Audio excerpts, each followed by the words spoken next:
The 2026 budget has been delivered on time this year, and the news on the economy side is that the economy is growing and growing faster than what was initially projected.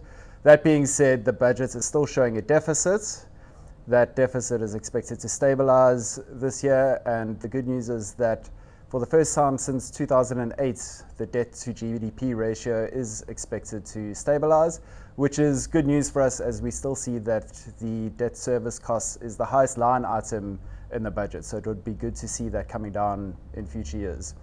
In terms of tax proposals, there's a few things to talk about.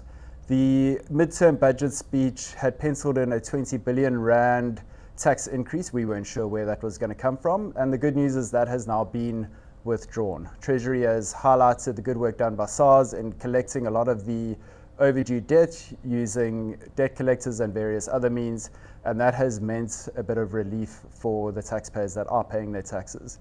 There is some bracket relief, which means tax thresholds have been adjusted in line with inflation, which is something we haven't seen in the last 2 years, so this is good news.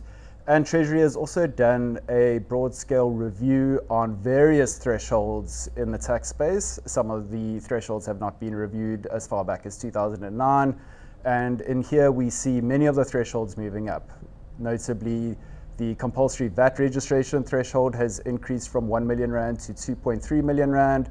The primary residence capital gains tax exemption has moved from 2 million rand to 3 million rand. Retirement savings contributions has moved up to 440,000 rand per year, and there's various other thresholds that have been looked at that are well worth investigating further. In terms of changes that are expected over the next year, there's nothing major in the corporate space. What we will see is some workshops and recommendations largely arising over what was looked at over the past year. There is talk of a potential tax on gambling coming in, and we will see as a result of recommendations that were put forward last year that didn't come into legislation, things like the tax on foreign pensions. Those will be looked at, but we don't have an indication yet on where that will be. We'll have to wait until the law amendments come out later in the year, and from there we will see any further tax changes.